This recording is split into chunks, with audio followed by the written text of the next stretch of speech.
హైదరాబాద్ కోటిలోని చాకిలి ఐలమ్మ మహిళా విశ్వవిద్యాలయంలో విద్యార్థులను ఆందోళన చేపట్టారు. హాస్టల్లో మంచినీరు, మరుగుదొడ్లు సరిగా లేవని వీసీ ఛాంబర్ ముందు బైఠాయించి నిరసన చేశారు. ఇక హాస్టల్ క్యాంపస్లో పాములు తిరుగుతున్నాయని, ఎలుకలు, కుక్కలు దాడి చేస్తున్నాయని ఆవేదన వ్యక్తం చేశారు. ఉదయం నుంచి ఆందోళన చేస్తున్న వీసీ పట్టించుకోలేదని విద్యార్థులు ఆగ్రహం వ్యక్తం చేశారు. తమ సమస్య పరిష్కరించే వరకు ఆందోళన కొనసాగిస్తామని విద్యార్థులు భీష్మించి కూర్చున్నారు.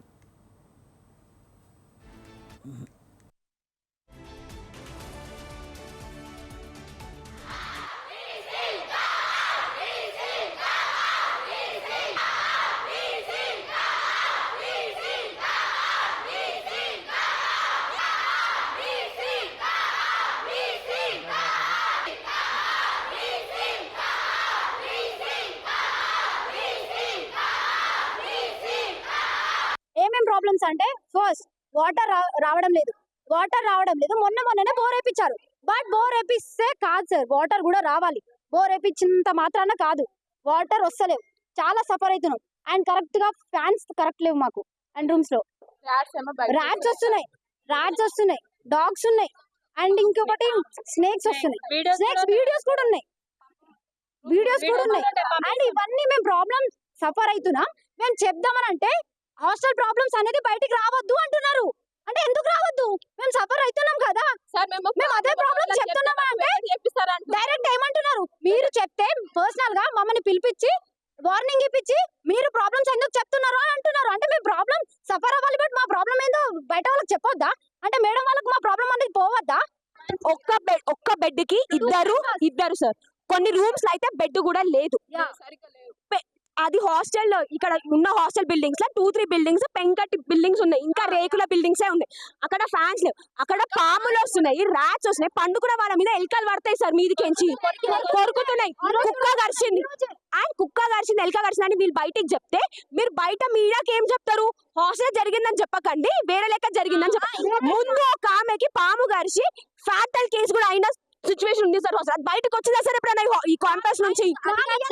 బయటకు వస్తే ఇట్లా బెదిరిస్తారు సార్. మళ్ళీ వీళ్ళకి మెస్ మీట్లని, ఆ మీట్లని, ఈ మీట్లని పెట్టి వీళ్ళని బెదిరిస్తారు. బయటకు కూడా రావాలంటే వాళ్ళు భయపడే విధంగా చేసినారు సార్ కాలేజ్. ఈ కాలేజ్ ఏమనుకుంటున్నారు కానీ వీసీ ఇంకా ఎవరైతే హాస్టల్ ఇన్ఛార్జ్ తీసుకుంటున్నారో వాళ్ళు ఇట్లా ఉమ్మనే కదా సార్. వాళ్ళు మా ప్రాబ్లమ్స్ అర్థం చేసుకోలేరా? అట్లీస్ట్ వారికి ఇప్పుడే డైరెక్టర్ బయటకు రాలేదు సార్. ఇప్పటికి ఇట్లా వస్తలేదు.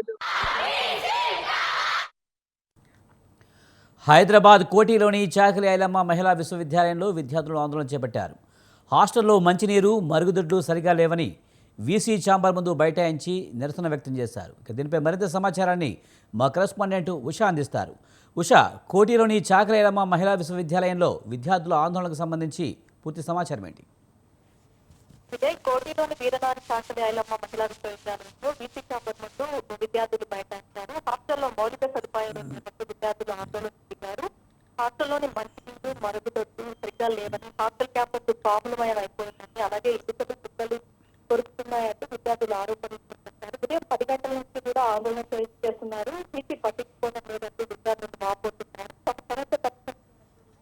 ఆందోళన కొనసాగిస్తామనేసి విద్యార్థులు చెప్తున్నారు. ఇక్కడే సుదూర ప్రాంతాల నుంచి ఏదైతే సిటీలో మెరుగైన చదువుల కోసం తమ తల్లిదండ్రులు కూడా హాస్టల్లో ఉండి విద్యను అభ్యసించడానికి ఇక్కడ జాయిన్ చేపిస్తారు. అలాంటి సమయంలో కనీస వసతులు కూడా లేని ఇలాంటి హాస్టల్ ని రన్ చేస్తున్నారు. ప్రభుత్వ రంగంలో ఉండేటటువంటి హాస్టల్ ఏదైతే ఉన్నాయో కళాశాలలకి అనుసంధానంగా ఉండేటటువంటి ఇటువంటి హాస్టల్స్ అన్ని కూడా చాలా వరకు కూడా మెరుగైనటువంటి ఫుడ్ కానీ, అలాగే వసతులు, కనీస వసతులైనటువంటి ఆహారం, నీరు, అలాగే నిద్రపోవడానికి సరైనటువంటి వసతులు, బెడ్ కి సంబంధించి కావచ్చు, అలాగే ప్రతి దాంట్లో కూడా మరుగుదొడ్లు దగ్గర నుంచి కూడా మహిళలకి సంబంధించి మరుగుదొడ్లు కూడా చాలా శుభ్రంగా ఉండాలి, అవి కూడా చాలా అపరిశుభ్రంగా ఉన్నాయి అంటూ అక్కడ ఉన్నటువంటి ప్రతి ఒక్క విద్యార్థి కూడా వాపోతోంది. ఎలుకలు తమను వచ్చి కొరుకుతున్నాయి. అలాగే విజువల్స్ లో కూడా ఒక విద్యార్థినికి గాయాలైనటువంటి, బ్లీడ్ అవుతున్నటువంటి విజువల్స్ ని కూడా మనం చూసుకోవచ్చు. ఎలుకల దాడికి, అలాగే పాములు, అలాగే మేము హాస్టల్లో ఉన్నామా లేకపోతే అడవిలో ఉన్నామా అన్న కోణంలో కూడా వీసీని ప్రశ్నిస్తున్నారు ప్రతి ఒక్కరు కూడా. ఈ సమస్య ఏదైతే ఉందో నెక్స్ట్ సమ్మర్ వరకు కాకుండా ఇప్పటికిప్పుడే మాకు హుటాహుటిన యుద్ధ ప్రాతిపదికన మాకు మొత్తం కూడా క్లియర్ చేయాలి, అంతవరకు కూడా మేము ఇక్కడ నుంచి బైఠాయించేది లేదు అన్న కోణంలో కూడా విద్యార్థులు అక్కడే వీసీ ఛాంబర్ ముందు బైఠాయించి కూర్చున్నారు. మొత్తం మీద బోర్ వేశారు, బోర్లో నుంచి వాటర్ కూడా బోర్ వేసినంత మాత్రాన ట్యాప్ సౌకర్యము అలాంటివి ఏవి ఇవ్వలేదు. మంచినీటి కోసం బోర్లు కూడా ఎప్పుడో ప్రభుత్వం మంజూరు చేసి మంచినీరుకు సంబంధించి కూడా బోర్లు కూడా మంజూరు చేశారు. కానీ దానికి సంబంధించినటువంటి ట్యాప్ సౌకర్యము ఇంతవరకు కూడా నోచుకోలేదు. విద్యార్థులందరూ కూడా అక్కడ ఉన్నటువంటి విద్యార్థులందరూ కూడా అరాకొర వసతులతోనే చాలా వరకు కష్టాలు పడుతున్నారు. వీసీ ఏమాత్రం కూడా పట్టించుకోలేదు. అవుట్ సోర్సింగ్ ఉద్యోగులు ఎవరైతే వచ్చారో వారికి కూడా చెప్పి తమ బాధను వాపోయే వాళ్ళమని, కానీ ఎటువంటి పరిష్కారము మాకు ఇంతవరకు లభించలేదు అన్న కోణంలోని అక్కడ ఉన్నటువంటి ప్రతి ఒక్క విద్యార్థి కూడా వాపోతున్నట్టుగా అయితే తెలుస్తుంది. Vijay. Right, thank you Usha.